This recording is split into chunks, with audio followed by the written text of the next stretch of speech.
सत्य की जीत है, परमात्मा की कृपा है।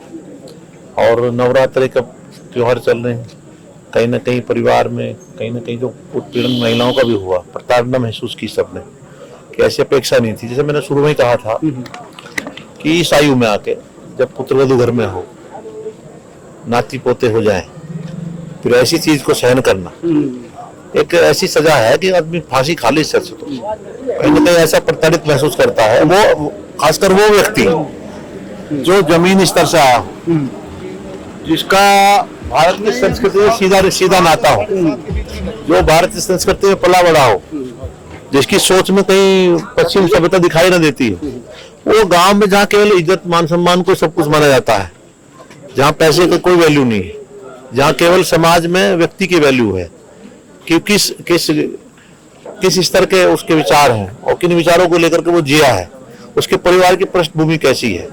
तो इन सब चीजों को देखते हुए बड़ा असहनीय पीड़ा। सवाल मैंने आरोपी पक्ष के वकील से पूछा था, उनसे पूछा था, मैंने कहा यार सामाजिक प्रतिष्ठा उनकी धूमिल हुई है, तो उनका कहना था भाई जब वो काम किया है तो प्रतिष्ठा धूमिल होगी। वकील साहब मौके पर होंगे उस समय, उन्होंने देखा होगा क्या काम किया उन्होंने, क्या काम नहीं किया, वकील साहब ने देख लिया होगा। वकील साहब तो वकालत करेंगे, उनको किसी की सामाजिक प्रतिष्ठा क्या लेना देना। वकील वकालत करेगा, डॉक्टर डॉक्टरी करेगा, राजनीतिक व्यक्ति नेतागिरी करेगा, मगर जो परिवार के लोग हैं, जो पीड़ा, देखो जिसके पैर में फटी बुआई होते जाने पीड़ पर आई, वही व्यक्ति समझ सकता है पीड़ा को जो उसको झेलता है। और जो जिसने झेला है, जो जिसने इस चीज को समझा है, वो महसूस कर सकता है। तो परिवार के लोगों को कैसा कष्ट रहा, कैसा पूरे गांव समाज ने प्रतिक्रिया आपने देखी है, किस तरह की महसूस किया, कैसे मातम का माहौल रहा, लोगों ने अपने त्योहार ठीक से नहीं मनाए। तो मेरा ये कहना है कि कहीं ना कहीं ईश्वर की कृपा हुई, कोई गलती तो जरूर हुई, अभी नहीं हुई तो किसी पूर्व जन्म में हुई होगी। कभी की गलती का परिणाम कभी ना कभी परमात्मा देते हैं। हमने भी कहा भाई कोई गलती जरूर हुई, कभी ना कभी, जाने में हुई या अनजाने में हुई, गलती तो हुई, मगर ये गलती का ये मामला बन के आया सामने। लेकिन जो आरोप लगे ना उन पर मामला आरोपों का है वर्तमान काल में। आपने तो एकदम उसका ऐसा एनालिसिस कर दिया, ऐसी रिसर्च बैठा दी, A to Z को तो मैं देख रहा था लगातार। अब उस मामले में आपको मैं क्या बताऊं, आपको तो बताने की स्थिति कुछ है ही नहीं। आपने लोगों को बताया और आपकी लोगों को विश्वास कितने लोगों ने किया, करोड़ों लोगों ने आपकी बात पर फूल चढ़ाए, करोड़ों लोगों ने विश्वास किया इस बात के लिए कि A to Z तो बता रहा है, कहीं ना कहीं जांच करके बता रहा है। तो ऐसा नहीं है कहीं एक दिन में ये चीज, एक हफ्ता आप ही का ये प्रकरण ही ट्रेंड किया, करोड़ों लोगों ने अपनी प्रतिक्रियाएं दी, भावनाएं को प्रकट कर दी। जो जानता भी नहीं था व्यक्ति को, जो उत्तर कुमार को जानते भी नहीं थे, जिसका फिल्मों से कोई लेना देना भी नहीं था, मगर वो ग्राम समाज में उस पृष्ठभूमि से जुड़ा हुआ व्यक्ति है और उसको लगता है कि इज्जत और इज्जत के बारे में जो जानता है, मान सम्मान और इज्जत की जो दुआई देते हैं लोग, अभी भी है, वो कायम अभी भी है। गाँव में केवल इज्जत ही बड़ी चीज है, सबसे बड़ी इज्जत ही होती है। आरोपी पक्ष कहना है कि वो बेल को भी चैलेंज करेंगे हाईकोर्ट, वो कहीं तक चैलेंज करें, उनकी खुली बात है।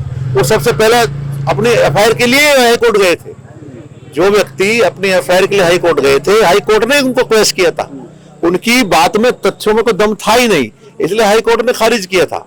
मगर क्यों पुलिस ने एक दिन पहले एफआईआर दर्ज कर ली, डरने के कारण। हमने बात की थी अधिकारियों से, कहा जी अगर हाईकोर्ट ने अब तो आपके पक्ष की बात कही है, यदि लड़की के पक्ष की बात हाईकोर्ट कहता तो हम पे कार्रवाई हो सकती थी। अब तुमने अपनी कार्रवाई से बचने के लिए दूसरे को कार्रवाई में धकेल दिया, तो तुम भी कहीं ना कहीं बचोगे तो नहीं भाई। जब हम भी मान रहे कि अनजाने में कोई गलती हुई, उसका हम परिणाम भुगत रहे हैं, तुम तो जानबूझ के गलती कर रहे हो। पुलिस में हो तो क्या हुआ, तुम्हें भी कहीं ना कहीं भुगतान तो करना पड़ेगा। और अगर का फल तो हर व्यक्ति को निश्चित आईसीयू में जिस दिन हमने देखा पकड़ के लाए, जिस दिन वो जहर वाला प्रकरण आया था, डॉक्टर ने कहा इसकी पॉइजन, पेट में पॉइजन निकला है, तो कहीं ना कहीं निकला था, पॉइजन निकला था। हाँ, जांच हम लेंगे, उसकी रिपोर्ट लेंगे। अभी तो हम इसी में लगे, अपनी जमानत में लगे। हम तो हमें ये उम्मीद तो बिल्कुल नहीं थी, ये अरेस्ट करने के बाद हमने पूछताछ में छोड़ देंगे। पॉइजन कहाँ से है, पुलिस तो क्यों देगी पॉइजन? नहीं, पुलिस ही लेके आई है 3 बजे से लेके, और पुलिस के साथ ही रहा है। अब रास्ते में कहीं चाय पी है, नाश्ता करके किया है, क्या किया, हमें डाउटफुल यहाँ बात आई थी कि भाई 3 बजे से आपके साथ है, आपने 2:30 बजे उठाया और आप जानकारी नहीं दे रहे हैं। अगर चलो कोई हार्ट ट्रबल हुआ, मान लिया दिल में कोई समस्या आई, परेशानी आई, दिमाग की कोई चीज आई, और फिर आपने भर्ती कराया, तो भाई पहली ड्यूटी क्या है, आपने फोन ले लिया, उसका अरेस्ट तो कर लिया ना आपने अरेस्टिंग दिखाई 12 घंटे बाद, 14 घंटे बाद, मगर आपने अपनी कार्रवाई तो कर दी ना। आपने हाथ में उनको लेकर उसका फोन भी ले लिया, उसको अरेस्ट भी कर लिया। फिर आपने जब भर्ती कराया तो क्या ये जिम्मेदारी नहीं बनती पुलिस घर को इंटीमेट करे, घर वालों को बताए भाई इसकी तबीयत खराब होगी, यहाँ आ जाओ जरा, नहीं बताया गया। नहीं, तो पहले तो हमने खोजा, हमने ढूंढा तो आईसीयू में यशोदा में मिले। तो ये सवाल बनता है, डॉक्टर से पूछा जाए तो क्या है कि पॉइजन निकला पेट में। अच्छा, डॉक्टर ने बताया? डॉक्टर ने बताया, डॉक्टर की बात के अकॉर्डिंग हमने कहा जहर दिया है, या हमने ये भी कहा था जहर दिया है कि खाया है कि खिलाया है कि नाश्ते में दिया कि चाय में दिया या उसकी जेब में था। अच्छा, ऐसा भी हो सकता है कि उत्तम कुमार खुद कंज्यूम कर ले? हमने तो कहा भाई आदमी जब किसी बात के लिए परेशान हो जाएगा, किसी बात के लिए या आहत हो जाएगा, किसका दिल टूटता वही जानता है ना। मैंने कहा उसके लिए हमारे लिए भी सम्मान से बड़ी कोई चीज नहीं, जो जीवन भर सम्मान के साथ जिया हो, स्वाभिमान ही जिसकी पूंजी हो, तो जब उसका स्वाभिमान टूटता नजर आता है तो कहीं ना कहीं ऐसा हमने कहा कुछ भी हो सकता है, मगर अगर हुआ है तो पुलिस की मौजूदगी में हुआ ना। हाँ, तो 20 पुलिस के लोग हैं तो एक आदमी कैसा अगर खा सकता है, क्यों खा लिया, कैसे खा लिया, तुम लोग क्यों नहीं पाए, ये सवाल था। तभी भी हमने ये बात कही थी। तो आप लोगों को बड़ा सहयोग रहा। अब आगे का रास्ता क्या रहेगा? आभारी हैं आपके, आपने इतना सहयोग किया, और हम ये नहीं कहते कि हमारा सहयोग किया, आपने एक विचार का सहयोग किया और एक विचार को आपने मरने से बचाया। वो विचार जो भारत जीता है, वो विचार कुछ इंडिया तथाकथित इंडियन लोग नहीं जीते उसको, भारत में रहने वाले भारतवासी उसको जीते हैं। उस विचार को आपने मरने से बचाया। मैं बहुत आभार व्यक्त करता हूँ, धन्यवाद करता हूँ। मैं राजनीतिक पार्टी का कार्यकर्ता हूँ, मेरी पार्टी है, मैं प्रदेश में पदाधिकारी हूँ, मगर जब बात परिवार की आती है तो ये एक्स्ट्रा चीज हो जाती है। राजनीति करने के लिए सारा जीवन पड़ा, अभी तक भी हमने राजनीति की, मगर ये विषय इस तरह का था कि इस पे अगर खुल के हम अपने विचार नहीं व्यक्त करते तो लोगों का इसके पीछे टेम्पो नहीं बनता। अब लोगों को अपनी राय व्यक्त, अगर आप इसको ना दिखाते, आपने इस पक्ष को ना दिखाया होता तो लोग अपनी राय कैसे व्यक्त करते। अगर आप भी पुलिस की बात में आ जाते, सारा मीडिया पुलिस ने हाईजैक कर लिया, तमाम 1000 महिलाओं के साथ कमिश्नरेट का घेराव हुआ उसी दिन, वो हॉस्पिटलाइज थे, मगर किसी मीडिया ने एक अखबार में ये नहीं चलाई कि भाई उसके परिवार के जनों ने ऐसा किया। आप भी ऐसे कर देते तो ये बात कैसे पहुंचती जनता में, और जनता में बात नहीं पहुंचती तो ये विषय कैसे आता निकल गया। तो आपने कहीं ना कहीं भारतीय संस्कृति को बचाने में भूमिका अदा की है, और वो उस व्यक्ति के कारण से। मैंने कहा ना 300 पिक्चर बनाई, एक में वल्गैरिटी हो तो बताओ। यही तो बात है, लोगों को यही तो कहना कि उसने तो जो संस्कृति थी वेस्टर्न उत्तर प्रदेश की उसको संरक्षित किया है। उत्तर भारत की संस्कृति में कहीं ना कहीं डेंट लगाने का काम इन्होंने किया था कि भाई ये सब भी चलता है मामला, लेकिन जितनी ऐसी आर्टिस्ट आई जिन्होंने कहा हम तो वहाँ परिवार की तरह रहते हैं, हमें तो बहन मानता है, बेटी मानता है, तो मतलब वो सब चीजें मुझे कहने की जरूरत नहीं पड़ी एक बार। लेकिन आपको इसलिए साधुवाद आपको दिया जाता है, आप बधाई के पात्र इसलिए हैं कि उस दिशा को आपने, इस विषय को दिशा देने का काम किया। क्या कहेंगे दादा? पीछे लोग जितना केस में मैंने देखा आप साथ रहे, तो आज क्या सोचते हैं? बढ़िया, बड़ी खुशी का दिन है आज। उत्तर जी अपने लोगों के बीच में रहेंगे, सभी लोग हैं उनके चाहने वाले लोग, देखो कितनी बड़ी भीड़ है।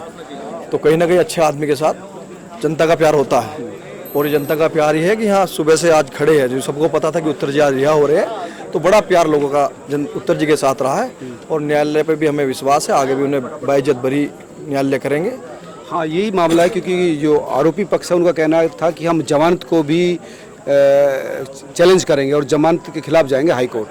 तो आरोपी पक्ष तो कुछ ना कुछ बात बताएगा ही, लेकिन न्यायालय पे हमें पूरा यकीन है कि हमें न्याय मिलेगा और बाइज्जत बरी उत्तर जी होंगे, ये पूरा विश्वास है।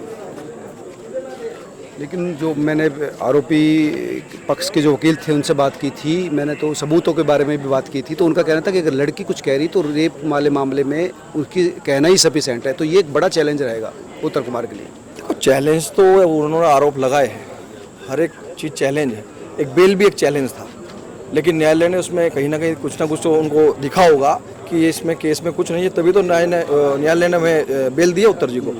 तो चैलेंज तो हर उस पर होगा, और हमें विश्वास है पूरा न्यायालय पे, हमें यकीन है, क्योंकि उनके पास कोई ऐसा प्रूफ नहीं है। अगर प्रूफ कुछ ऐसी चीज़ें होती तो शायद यहाँ बेल नहीं मिल पाती। तो इसलिए मैं पूरा न्यायालय पे यकीन है बहुत जल्द न्याय मिलेगा और आप सब को खुशी भी होगी।